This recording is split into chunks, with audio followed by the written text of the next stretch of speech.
pinagmamasdan ko nga itong video na to, bigla na lang sumagi sa isip ko yung salita ng mga matatanda dati. Na kapag magulang ka na, doon mo maiintindihan ang lahat. Kung bakit ganito si nanay, kung bakit ganito si tatay. Masakit pala para sa isang magulang na hindi nila naibibigay yung gusto ng kanilang anak. Napakasakit din sa isang magulang na kapag may sinasabi na hindi maganda sa kanyang anak. Pero siguro mas masakit yung bagay na kapag yung anak ba yung nagsalita sa magulang ng hindi maganda, no? Yun yung pinaka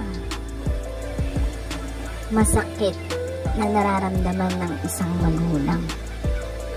Kaya sana sa mga kabataan na nandyan, mahalin nyo yung mga magulang at pahalagahan.